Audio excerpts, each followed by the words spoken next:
네, 오늘은 구역 리더 헌신 예배로 하나님께 드리고 있습니다. 그래서 설교 제목을 이 거룩한 연결고리라라고 했는데요. 시간이 갈수록 이 제목이 굉장히 부담감이 되었습니다. 설교 제목을 잘못 정했구나라는 생각이 들었습니다. 설교자들은 이 설교 본문이나 설교 제목이나 이 찬송가를 정한 후에 조금 가끔씩 바꾸고 싶을 때가 있습니다.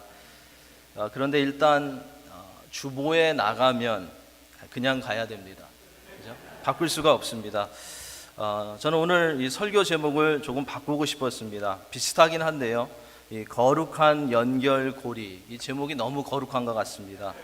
그래서 믿음의 연결고리가 덜 부담이 되고요. 특별히 구역 리더분들에게 덜 부담이 될 것 같습니다. 훨씬 더 스무스한 것 같습니다.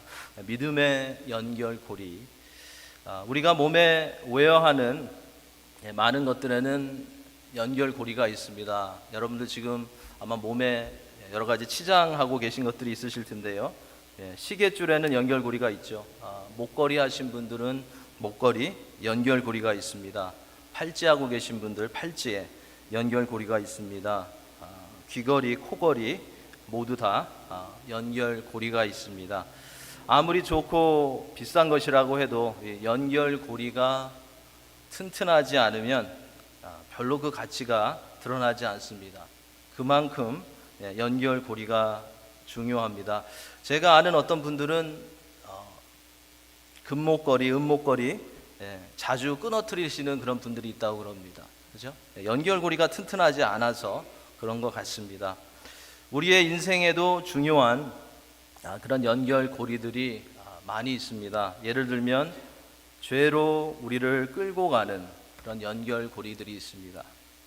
우리를 생명으로 인도하는 연결고리가 있습니다. 우리를 회개로 인도하고 우리를 은혜의 자리로 인도하는 그런 연결고리가 있습니다. 그런 사람들이 있습니다. 여러분들은 어떤 연결고리의 역할을 하고 계십니까? 우리가 함께 오늘 저녁에 생각해 보아야 하는 그런 질문인 것 같습니다. 또한 어떤 연결고리이십니까? 우리는 믿음의 연결고리가 되어야 합니다. 예수님께서 하나님과 우리를 연결해 주는 시큐어한 그런 생명의 연결고리가 되셨던 것처럼 예수님을 따르는 우리들도 믿음의 연결고리 그리고 그리스도의 연결고리가 되어야 할 것입니다. 만약에 누가 나만 만나면 그 사람이 힘들어진다면, 누가 나만 만나면 상처를 받는다면, 누가 나만 만나면 화가 난다면 우리가 연결고리의 역할을 잘 못하는 것일 것입니다.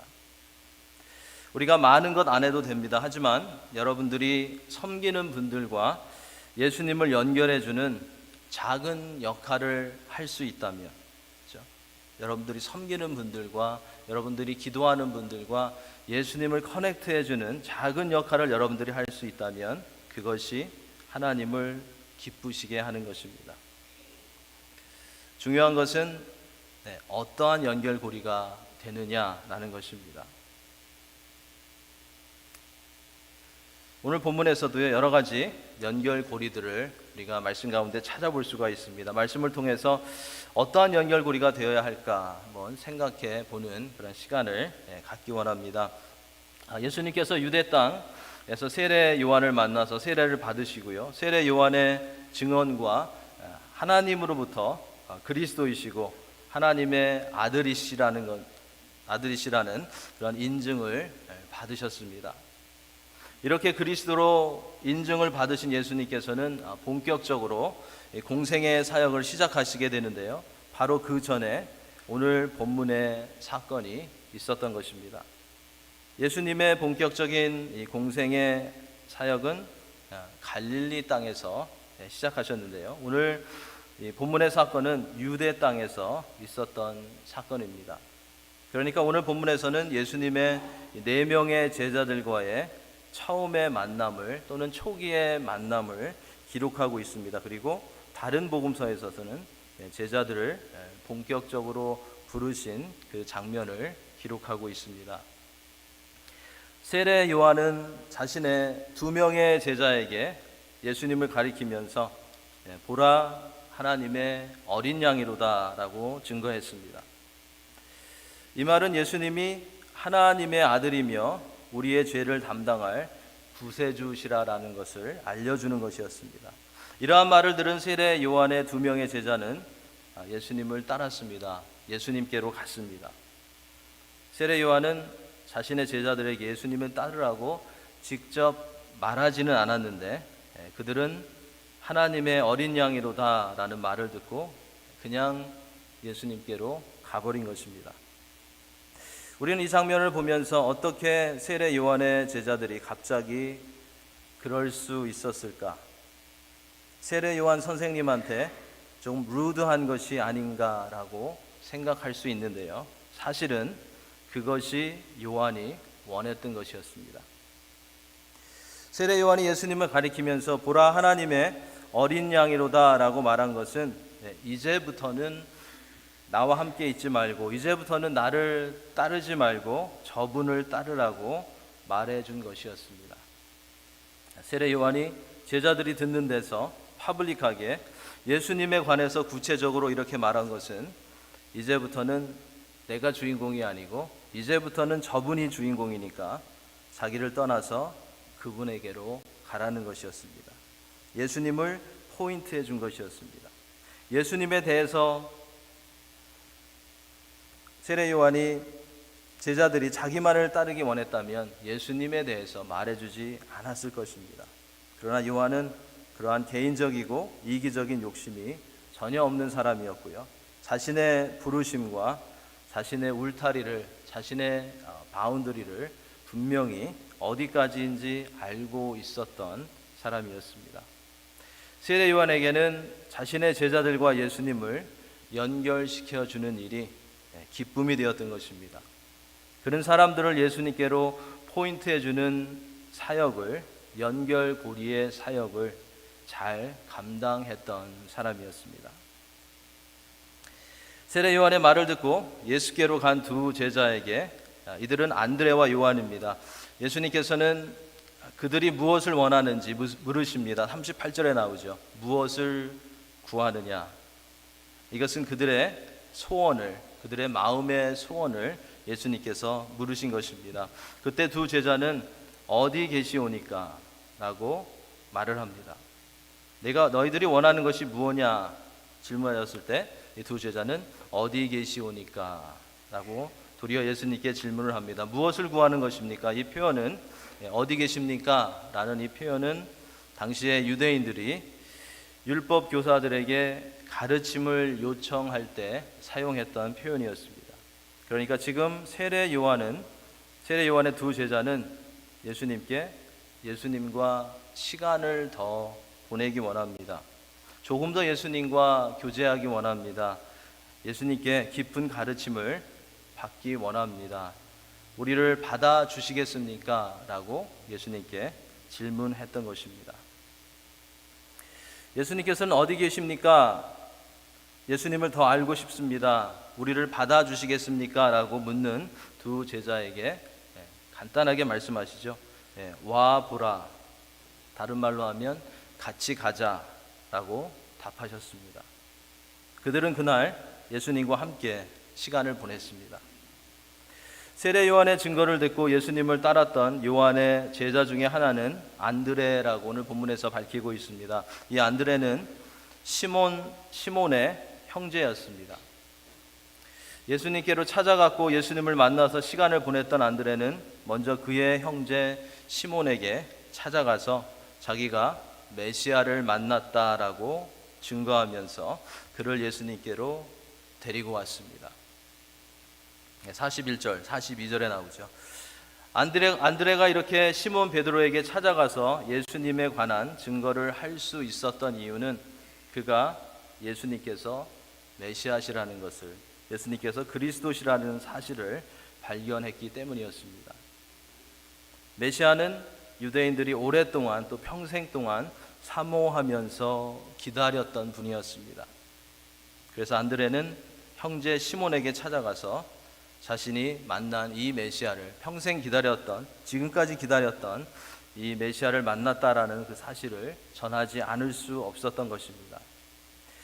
자, 사람들은 보통 보물을 발견하면, 트레저를 발견하면 어떻게 합니까? 여러분들이 길에서 트레저를 발견하면, 보물을 발견하면 어떻게 하시겠습니까?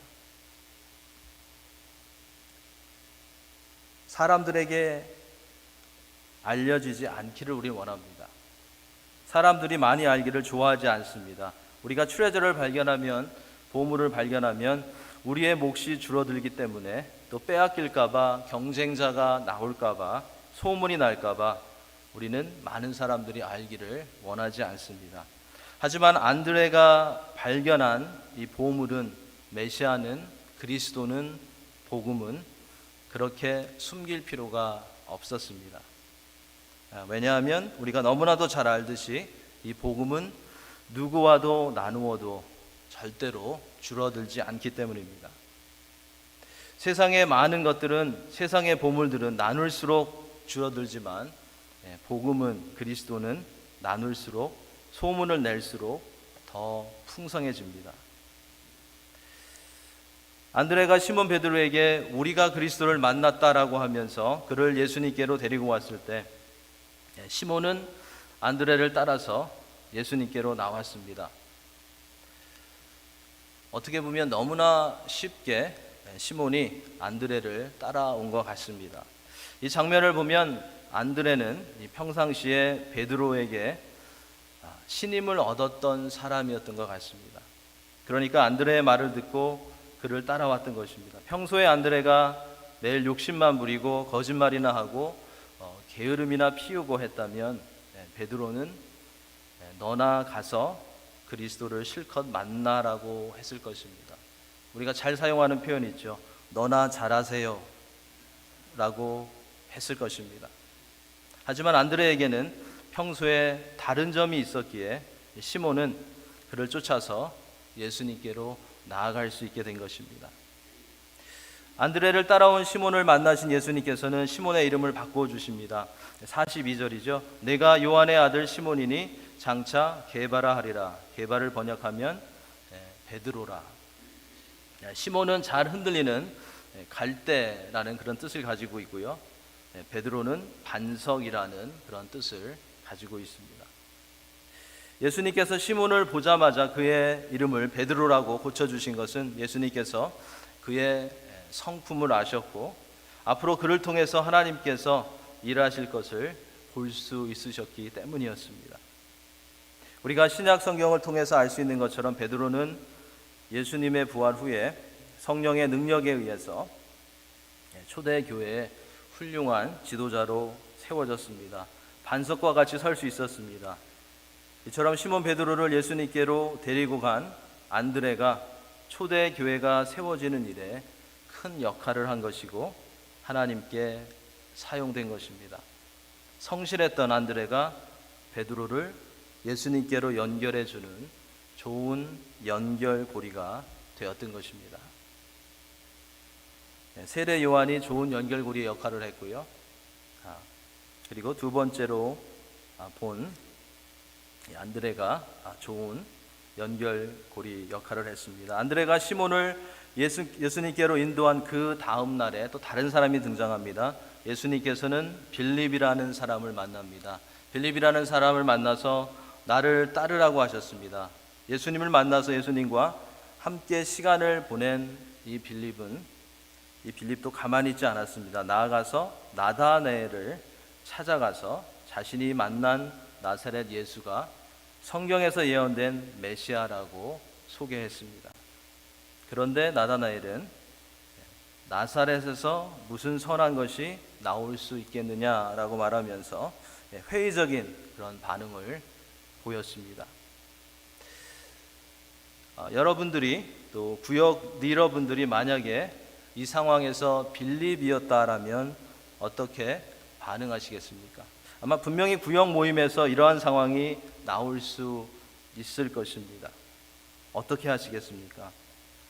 나사렛에서 무슨 선한 것이 나올 수 있겠느냐? 이때 잘 하셔야 하는데요. 이럴 때 논쟁을 하면 그냥 끝나는 것입니다. 이러한 상황에서 논쟁을 하면 논쟁을 이길 수 있을지는 모르지만 영혼을 놓치게 됩니다.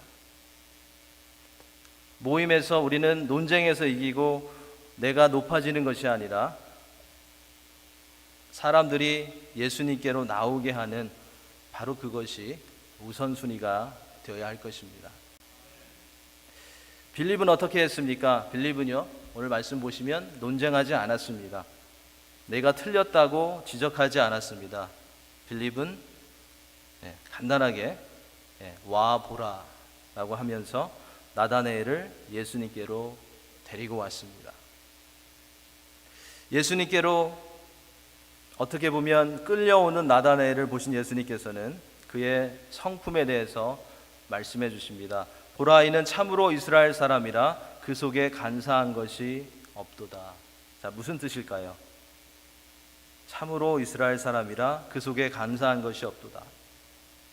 정직하고 하나님을 경외하며 참으로 메시아를 기다리는 하나님의 백성이라는 뜻입니다. 이 사람이 진짜 이스라엘 사람이라는 것을 예수님께서 말씀해 주신 것입니다. 그리고 예수님께서 48절에서 이렇게 말씀하시죠. 빌립이 너를 부르기 전에 내가 무화과 나무에 있을 때 보았노라 라고 말씀하십니다. 왜 참 이스라엘 사람이 무화과 나무에 앉아 있었을까요? 무화과 나무는 이 팔레스타인 지방에서 흔하게 볼 수 있는 잎이 상당히 크죠. 무성한 나뭇잎을 가지고 있고요. 햇볕으로부터 그늘을 만들어주는 그런 나무였습니다. 유대인들은 이 무화과 나무 아래에서 앉아서 율법을 배우고 기도하고 묵상하는 그런 시간을 자주 가졌습니다. 하나님을 경외했던 나다나엘은 자주 이 무화과 나무 아래로 나아가서 율법을 묵상하는 그런 시간을 가졌던 것 같습니다. 하나님을 경외하며 하나님의 말씀을 더 알기 원하는 그런 시간을 그가 가졌던 것을 알 수 있습니다.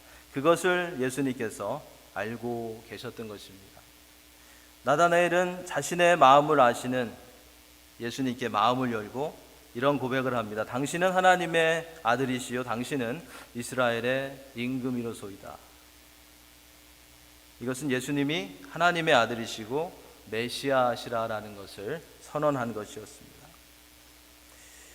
빌립이 나다나엘을 의심스러운 부분이 있어도 이해가 되지 않아도 와보라고 초청했기 때문에 그러한 중요한 연결고리의 역할을 했기 때문에 나다나엘은 기회를 놓치지 않고 예수님을 만날 수 있었습니다.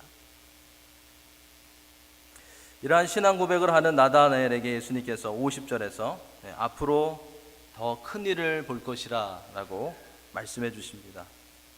그리고 51절에 가보면 너희에게 라는 표현을 쓰시는데요.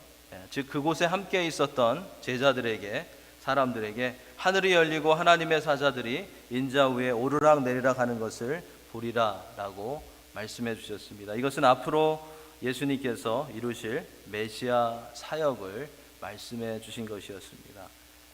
창세기 28장에도 나오는 그 표현이지만 이 표현은 예수 그리스도의 죽음과 부활을 통해서 하늘이 열리고 죄로 막혔던 하나님과 인간의 관계가 회복되는 것을, 그러한 하나님의 크신 사역을 암시하는 것이었습니다. 예수님께서는 나다나엘과의 대화를 통해서 자신이 하나님의 아들이시고 메시아이심을 선포하시는 동시에 장차 자신이 이루실 메시아 사역을 보게 될 것이라고 약속해 주셨던 것입니다. 내가 곧 길이고 진리고 생명이고 나를 통해서만 아버지께로 나아갈 수 있다라는 것을 말씀해 주신 것이었습니다. 자, 오늘 본문에서 세례 요한은 자신의 제자들을 예수 그리스도의 제자들이 되기 위해서 잘 준비시켜 왔던 것을 보게 됩니다. 그래서 때가 되었을 때 그들이 예수님을 따르도록 했던 것입니다. 우리는 우리의 자녀들이나 사람들을 우리를 따르는 사람들로 만드는 것을 목표로 삼는 것이 아니라 예수 그리스도를 따르는 사람들로 세워가는 것을 우리의 목표로 삼아야 할 것입니다.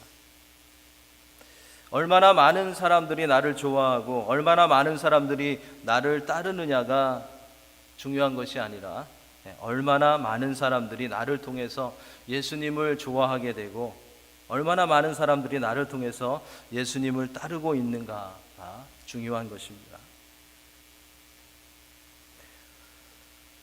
나를 따르는 사람들로 만들면 모든 사람들은 쉽게 넘어지고 맙니다. 내가 쓰러지면 그 사람도 쓰러지고요. 내가 무너지면 그 사람도 무너지고 맙니다. 하지만 예수 그리스도를 따르는 사람들로 세워주면 그들은 그리스도 안에서 흔들리지 않는 믿음을 소유하며 다른 사람들을 일으켜 세워줄 수 있을 것입니다. 그것이 주님을 섬기는 또 구역을 섬기는 우리들의 목표가 되어야 할 것입니다. 우리는 오늘 말씀에서 어떻게 사람들을 그리스도께로 인도하는 연결고리가 될 수 있는가를 배울 수 있었습니다. 우리가 성실한 삶을 살 때 좋은 믿음의 연결고리가 될 수 있습니다. 시몬이 안드레의 삶을 보고 그를 따라 예수님께로 나아갔습니다. 우리가 평상시에 성실하고 정직한 모습으로 살아갈 때 좋은 연결고리의 역할을 할 수 있습니다. 우리가 논쟁을 피할 때 믿음의 좋은 연결고리가 될 수 있습니다. 논쟁을 이기는 그 자체는 별 의미가 없습니다.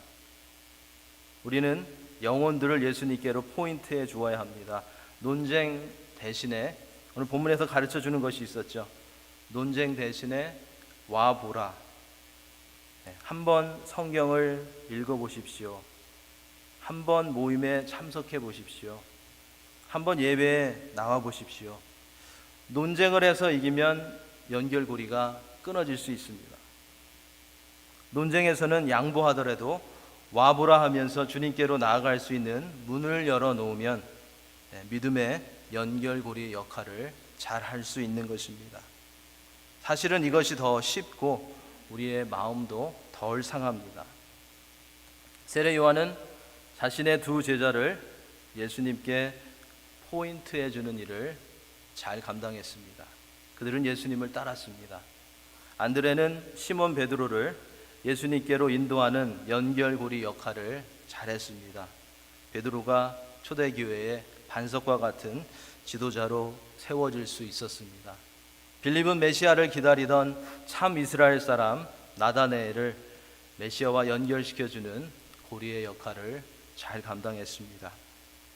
한 사람이 더 있죠. 한 분이 더 있습니다. 그리고 예수님은 죄인들을 하나님과 연결시켜주는 화목해 하시는 연결고리가 되어 주셨습니다.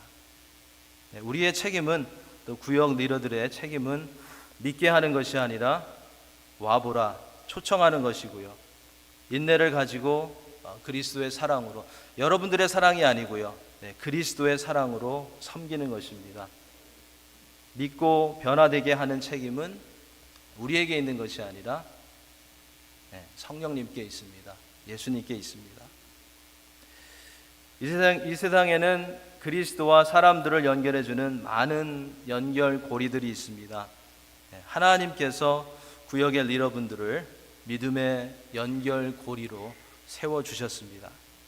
그리고 하나님께서는 하나님의 자녀된 우리 모두를 믿음의 연결고리로 교회에서, 직장에서, 가정에서, 사회에서 사용하시기를 원하십니다. 우리가 마음을 조금 더 열면, 우리가 기도하며 성령님의 인도하심을 받으면 우리 주위에 있는 사람들을, 또 구역에 있는 분들을 예수님께로 포인트해주고 예수님께로 인도하는 연결고리로 하나님께 귀하게 사용될 수 있을 것입니다. 제가 한 가지 예를 들어드리고 말씀을 맺도록 하겠습니다.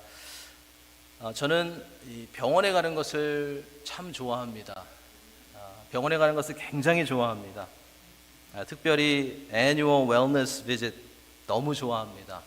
1년에 한 번 가는 거지만요, 너무 좋아합니다. 왜냐하면 저의 패밀리 닥터와 방에 앉아서 여러 가지 대화를 할 수 있기 때문입니다. 믿음의 연결고리를 만들 수 있는 기회가 많이 있기 때문입니다. 작은 방에 의사와 둘만 있을 수 있습니다. 저는 무엇이든지 물어볼 수 있습니다. 제가 돈 내고 가는 거니까요. 저는 무엇이든지 다 물어볼 수 있습니다. 지난번에 준비를 하고 갔습니다. 이번에는 예수님에 대해서 물어봐야겠다. 그래서 간호사가 들어와서 혈압을 재고요. 나가잖아요. 의사가 들어왔습니다. 말하려고 기회를 보고 있는데 참 재미있습니다. 자기가 먼저 영적인 탑픽을 말합니다. 자기가 요즘 책을 읽고 있는데 자기가 그것 때문에 무서운데 어떻게 해야 하느냐 질문을 합니다. 제가 패스터인 걸 알거든요. 레코드에 다 있으니까요. 저는 그날 대화하느라 한 3분 정도 진찰받고요. 한 20분, 25분 같이 의사와 있었습니다. 그리고 나왔습니다. 그리고 아직 대화가 끝나지 않아서 거짓말한 건 아니지만 팔로우업 비짓 어포인먼트를 만들었습니다. 코페이 한 10불, 20불 내면 또 의사하고 20분, 15분, 20분 만날 수 있으니까 팔로우업 비짓을 다시 했습니다. 한 달 정도 지나서 어포인먼트를 해서 의사에게 갔습니다.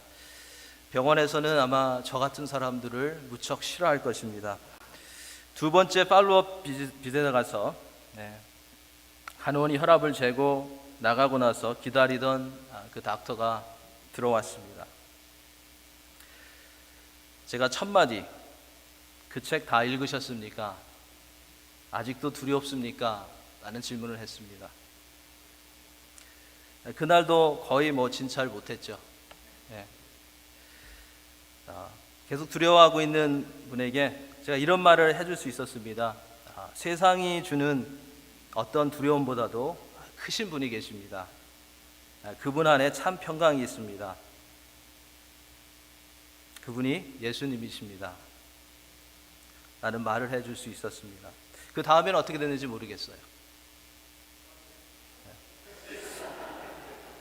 이제 오래 가야 되니까요. 오래 가면 또 만날 수 있을 것 같아요. 자, 이러한 작은 것들이 저는 그날 너무 감사했고요. 너무 신이 나서 너무 기뻤습니다. 이러한 작은 것들이 믿음의 연결고리로 사용될 수 있습니다. 여러분들도 한번 찾아보시면요. 여러분들의 삶 가운데 여러분들이 많이들 그렇게 하고 계실 것입니다. 만나는 분들 가운데 우리가 조금만 더 믿음의 눈을 들고 보면 하나님께서 열어주시는 우리의 믿음을, 우리의 신앙을 나눌 수 있는 구역에서도 그러실 수 있고요. 처음 만난 사람들 가운데서도 그러실 수 있고요. 얼마든지 제일 좋은 거, 제 생각에는 제일 좋은 거, 방에 단둘이 있을 수 있는 닥터 비짓입니다. 그렇죠? 사용하시기 바랍니다. 오늘도 그리고 계속해서 하나님께서 보내시고 머물게 하시는 곳에서 그리스도의 생명의 향기를 나타내며 믿음의 연결고리 역할을 하셔서 많은 영혼들을 그리스도께로 인도하는 와 보라의 사역을 잘 감당하시는 우리 성도님들이 되시기를, 또 구역의 리더분들이 되시기를 예수님의 이름으로 축원합니다. 아멘.